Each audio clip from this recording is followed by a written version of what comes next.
네, 감사가 넘치는 하루가 되시기 바라겠습니다. 오늘 말씀은 로마서 11장 4절에서 5절 말씀입니다. 그에게 하신 대답이 무엇이냐? 내가 나를 위하여 바알에게 무릎을 꿇지 아니한 사람 7,000명을 남겨두었다 하셨으니 그런즉 이와 같이 지금도 은혜로 택하심을 따라 남은 자가 있느니라. 아멘. 오늘 말씀 4절에 보면 바알에게 무릎 꿇지 아니한 사람 7,000명이라고 나오고 있습니다. 쉽게 말해서 진실된 신앙인들 7,000명을 의미합니다.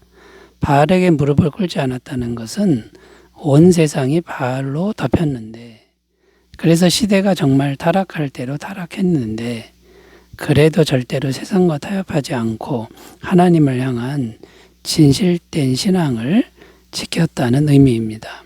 오늘은 이런 맥락에서 말씀을 생각하려고 하는데요. 바알에게 무릎을 꿇지 아니한 사람은 어떤 사람들인지를 생각하면서 말씀의 은혜를 나누도록 하겠습니다. 자, 이 시대에 바알에게 무릎 꿇지 아니한 남은 자 어떤 사람들일까요? 첫 번째는 하나님과 진실된 마음으로 교제하는 사람이다라는 겁니다. 4절 말씀 다시 읽으면요. 그에게 하신 대답이 무엇이냐? 내가 나를 위하여 바알에게 무릎을 꿇지 아니한 사람 7,000명을 남겨두었다 하셨으니. 자, 이 말씀은 구약성경 열왕기상 19장 18절 말씀을 인용한 것인데요. 자, 그런데 열왕기상 말씀과 비교하면 똑같지가 않습니다. 차이가 있는데 어느 부분이 차이가 나냐면 내가 나를 위하여 이 부분이 열왕기상에는 나오지 않습니다. 그렇다면 이 말은 어떤 의미가 되는 겁니까? 바울이 무엇인가를 말하려고 이 문구를 첨가했다라는 것이죠. 자, 그렇다면 내가 나를 위하여라는 말은 어떤 것을 말하려고 한 것일까요? 내가 나를 위하여 바알에게 무릎을 꿇지 아니한 사람 7,000명을 남겨두었다. 자, 여기서 내가 나를 위하여는 하나님이 하나님을 위하여라는 말과 같은데, 남은 자 7,000명이 하나님을 위하여 어떤 일을 한다는 의미가 됩니다. 자, 그런데 하나님은 전능하신 분입니다. 무엇인가 부족함이 전혀 없는 분인데, 그렇다면 하나님을 위하여 할 수 있는 일이 무엇이 있다는 것입니까? 자, 그 힌트를 마가복음 3장에서 찾을 수 있는데, 마가복음 3장 14절 15절을 읽어보면요. 이에 12를 세우셨으니 이는 자기와 함께 있게 하시고 또 보내사 전도도 하며 귀신을 내쫓는 권능도 가지게 하려 하심이로라. 자, 이 말씀이 어떤 내용이냐면 예수님께서 12제자를 왜 선택해서 세웠는지에 대한 그 이유에 대한 말씀입니다. 근데 가장 첫 번째로 나오는 이유가 함께 있게 하시고 이렇게 기록되어 있습니다.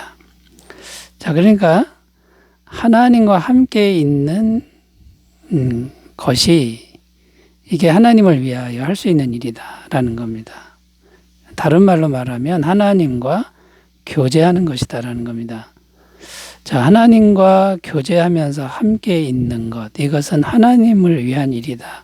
자, 이런 의미가 되는데 여기서 교제라는 건 진실된 마음의 나눔을 의미합니다. 자, 진실된 마음의 나눔, 이 교제가 왜 중요한 것입니까? 마음으로 교제를 해야 사랑의 관계가 된다는 것입니다. 마음으로 교제하지 않으면 남남일 수밖에 없는 것이죠. 창세기 2장 7절 8절입니다. 여호와 하나님이 땅의 흙으로 사람을 지으시고 생기를 그 코에 불어넣으시니 사람이 생명이 되니라. 여호와 하나님이 동방의 에덴의 동산을 창설하시고 그 지으신 사람을 거기 두시니라. 이 말씀은 하나님이 사람을 창조했을 때의 모습에 대한 설명인데요. 인간의 영혼과 하나님의 영이 교제가 잘 되는 모습으로 창조하셨다는 말씀입니다. 그러니까 하나님의 영과 인간의 영혼이 교제가 잘 되었을 때 이 인간은 가장 행복했고 환경은 에덴 동산인데 에덴 동산은 전혀 부족함이 없는 그런 환경을 의미합니다. 그래서 하나님과의 교제를 잘하면 이게 하나님께도 필요한 것이지만 인간에게는 큰 축복이 된다라는 것입니다. 누가복음 10장 41절 42절 주께서 대답하여 이르시되 마르다야 마르다야 내가 많은 일로 염려하고 근심하나 몇 가지만 하든지 혹은 한 가지만이라도 족하니라.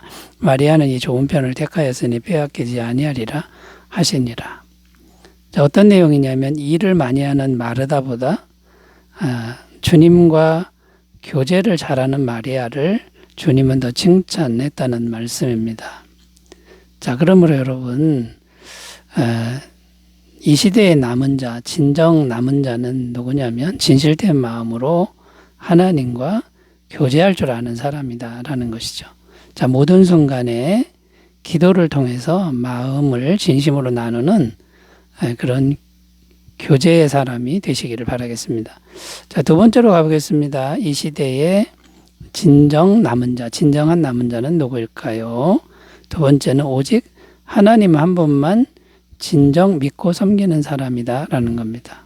오직 하나님 한 분만 섬기는 사람이다 라는 겁니다. 4절 다시 읽습니다. 그에게 하신 대답이 무엇이냐? 내가 나를 위하여 바알에게 무릎을 꿇지 아니한 사람 7,000명을 남겨두었다 하셨으니. 자, 여기 이 말씀에서 바알에게 무릎을 꿇지 아니한 사람 이렇게 나옵니다.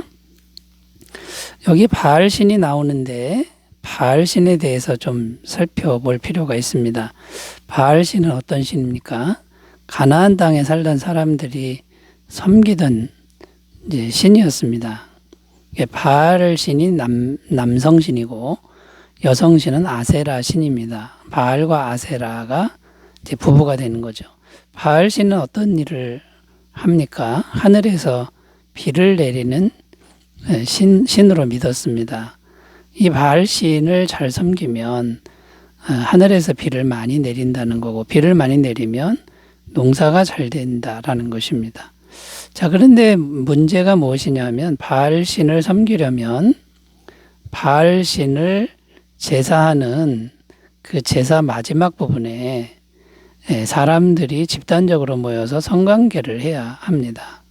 왜냐하면 사람이 땅에서 집단적으로 성관계를 하면 바알 신과 아세라 신이 이제 흥분한다는 겁니다. 흥분하면 하늘에서 비를 많이 내린다. 이것을 믿었다는 거죠. 그래서 이 집단적인 성관계를 하는 것은 정말 음란하고 하나님 보시기에 또 사람 보기에 너무나 지저분하고 더러운 일이 된다는 겁니다. 자, 그런데 많은 이스라엘 사람들이 하나님의 백성들이 바알을 섬겼습니다. 물론 여호와를 버린 것은 아닙니다. 여호와를 섬기는 건 조상 대대로 내려오는 거니까 그대로 섬기면서 바알도 같이 섬겼다라는 것이죠. 자, 이것은 오늘날 어떤 것과 같은 거냐면 하나님과 재물을 겸하여 섬기는 것과 같다라는 겁니다. 자, 그러면서 이렇게 스스로 위로를 했다는 거죠. 내가 언제 여호와 하나님을 섬기지 않았느냐? 여호와 하나님 잘 섬기지 않았느냐? 그런데 여호와 하나님도 잘 섬기고 바알도 섬기는 것이 무엇이 문제냐? 이렇게 생각했다라는 것이죠. 그러나 우리 주님은 이것은 해서는 안 될 일이라고 단호하게 말씀하십니다. 마태복음 6장 24절 한 사람이 두 주인을 섬기지 못할 것이니 혹 이를 미워하고 저를 사랑하거나 혹 이를 중히 여기고 저를 경히 여김이라. 너희가 하나님과 재물을 겸하여 섬기지 못하느니라. 자, 그러므로 결론적으로 말해서 진정한 이 시대의 남은 자는 어떤 사람입니까?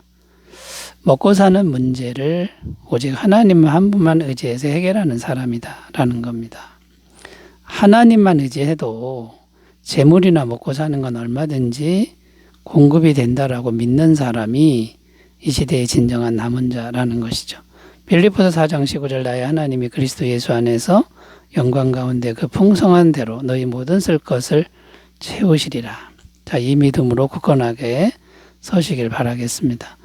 세 번째로 가보겠습니다. 이 시대의 진정한 남은 자는 어떤 사람일까요? 세 번째는 인간의 행위가 아니라 오직 은혜만 의지하는 사람이다 라는 겁니다.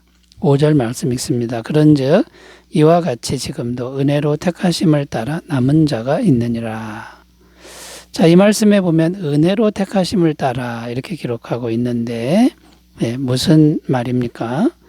남은 자는 오직 하나님의 은혜로만 택함 받은 사람이다 라는 겁니다. 하나님의 은혜가 없이는 절대로 남은 자가 될 수 없다는 말씀이죠.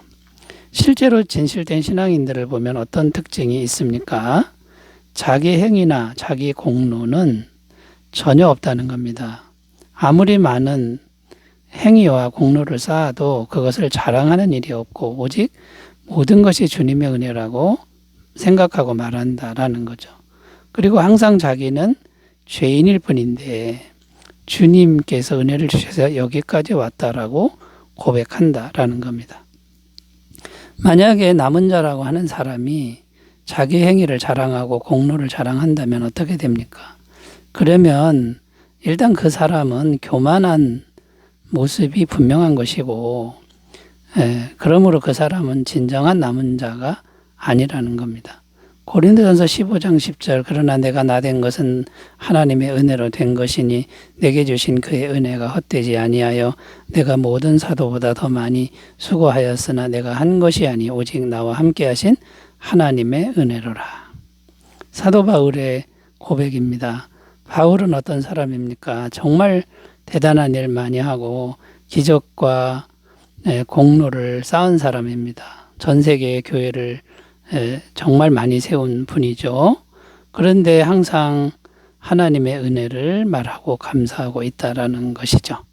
자, 여러분 하나님의 은혜만을 생각하면 진정한 남은 자가 되고요.